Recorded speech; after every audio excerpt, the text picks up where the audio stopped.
Alam niyo po ba, alam kong alam niyo na ito, stress is a significant contributor to many illnesses, often offered to as the silent healer. Lalo na yung mga nagtatrabaho, ayan, di ba? Stress ka yarn. Chronic stress can lead to various health issues. May balita nga po last 2024 that stress levels among Filipinos are alarmingly high, with over 70% experiencing significant stress due to economic pressures, workplace challenges, and the lingering effects of the COVID-19 pandemic. Siguro na-observe nyo rin po ngayon sa mga balita, sa mga nangyayaring hindi maganda, lalo na sa ating mga kabataan. Minsan, binibiro po natin, kahit hindi po magandang biro, ng mga mahinang nilala. Pero ito na po talaga ang realidad ng ating buhay. Totoo po ang stress. Kahit ako man po ay nai-stress. Kayo po ba? Nai-stress din ba? O baka nga po, stress kayo ngayon din. Pero may magandang balita po ang ating Panginoong Jesucristo. Sabi niya, "Come to me, all you who labor and are burdened, and I will give you rest." Diba? Sarap pakinggan po, ano? So kapag po tayo ay nai-stress, ito lang po ang lagi nating iisipin at babanggitin. Ang salita mismo ng ating Panginoon, "Come to me, all you who labor and are burdened, and I will give you rest." Huwag po muna kayong sumama, ha? Sa tamang panahon. Bakit nga po kaya tayo nai-stress? Meron po akong nakita sa social media na nilagyan niya ng kapakahulugan ang stress. Maari ito rin po talaga ang dahilan.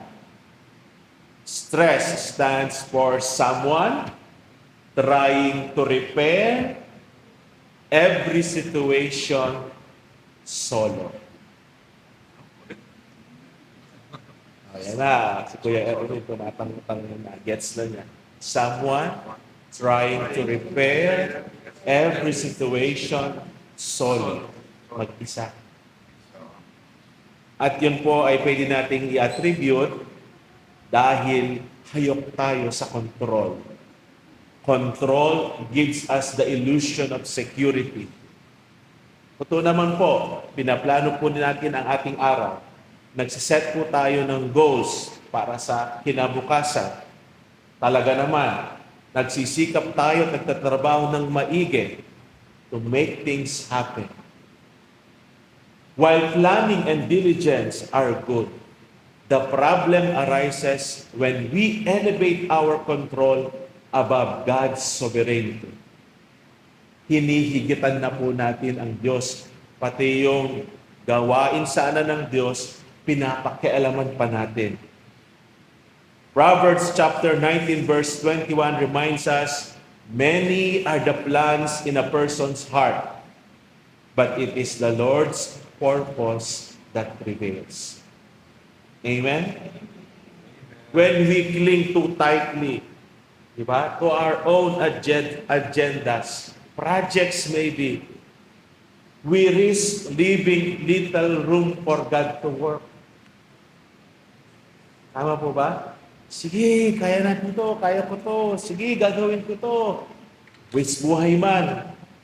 We can become so focused on orchestrating outcomes that we fail to see the beauty of God's timing and the perfection of His plans.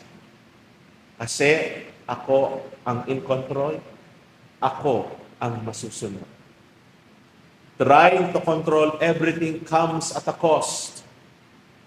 And it can lead to stress, anxiety, depression, and even spiritual burnout.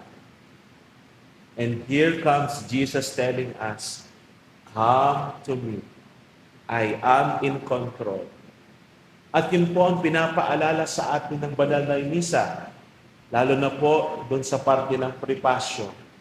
Anong sasabihin ng pare? The Lord be with you. Lift up your hearts.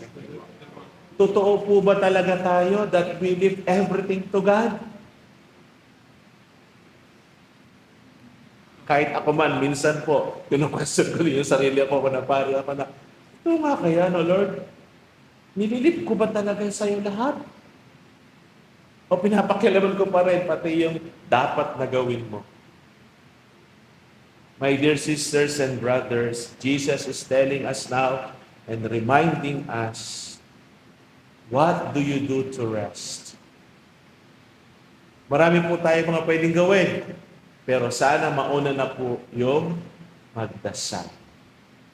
Do we really set a time to pray?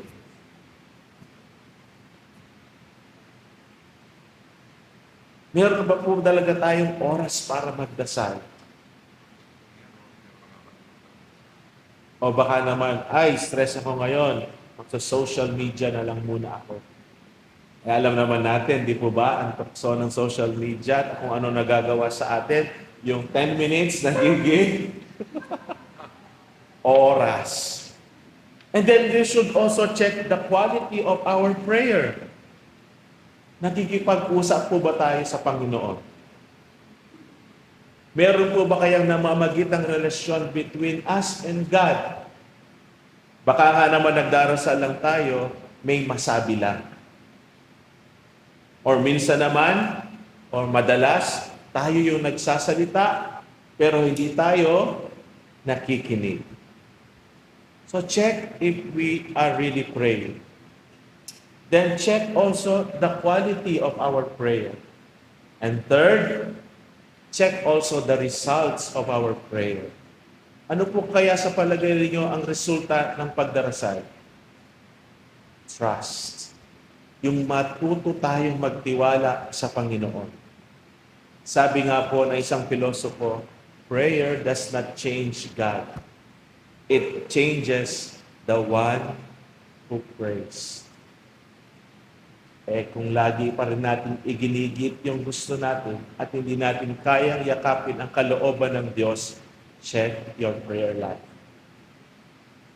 Kung ang gusto pa rin nating masabi ay kung anong sasabihin natin at hindi yung sasabihin ni Lord, check your prayer.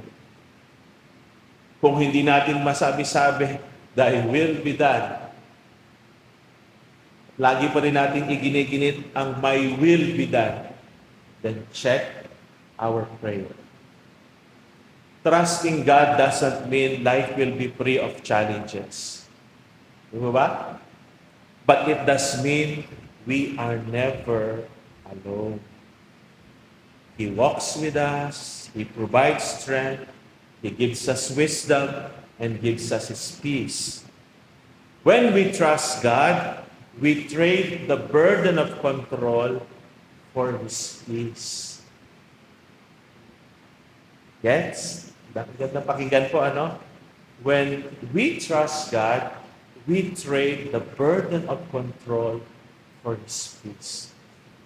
Oh Lord, wala ka na. Kasi bibigay sa iyo ng Panginoon ay kapayapaan. At ito rin po ang pinakamahalaga ngayong araw na ito. Sabi nga ni Oreo, peace. Peace. Surrender doesn't mean giving up. It means giving over. Handing it over to God.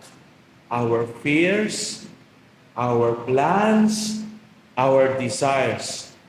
Because we know that God knows what's best for us. Sino na po ba dito yung nakakaalam ng ballet? Ballet sa parking. Tama po ba? Ballet o valley? Volley. Sino na po dito nakapag-ballet parking? Kilala niyo po ba yung driver? Ay, yung tatanggap ng susi? Pero ibinibigay ninyo. Nung binigay niyo yung susi, meron pa ba kayong inalala? Wala na, di ba? Basta pagkatapos ng inyong event, pasok na. Tapos lalabas na, kukunin nyo na lang yung susi. Yun po siguro yung the best imagery of what trust is. Pero kapag binigay mo, tapos maya't maya, labas-masok ka, di po ba? Minsan ganun po ang ginagawa natin sa Diyos. Lord, ikaw na bahala. Pamaya-maya, Lord, babawiin ko. Kasi meron ako naisip. So surrender does not mean giving up. It means giving or handing over our fears, our plans, our desires. Kasi alam natin, God knows best. That is why His yoke is easy.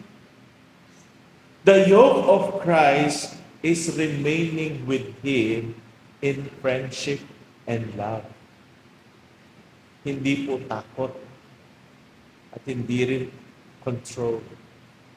The yoke of Christ is remaining with Him in friendship and love.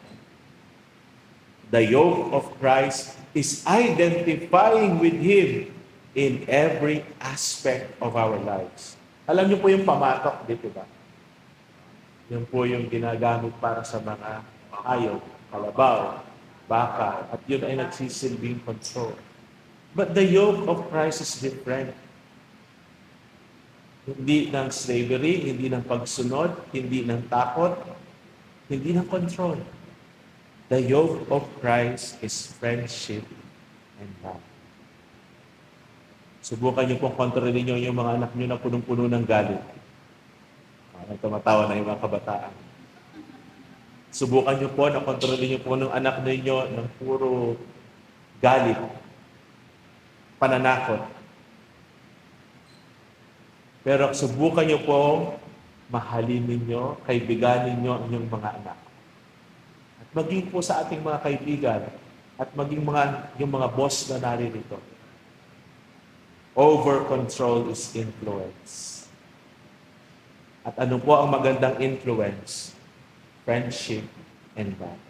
At yun po ang ginagawa at ang alok na pamatok ng ating Panginoon. His friendship and love. Bilang panghuli po, pakakatandaan natin, anything under God's control is never out of control. Amen? So, let us go to Jesus. He is in control.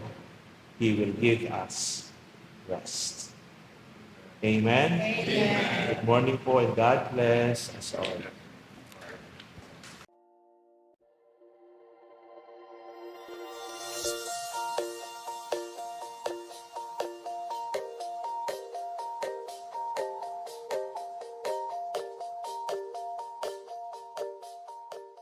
Hallelujah!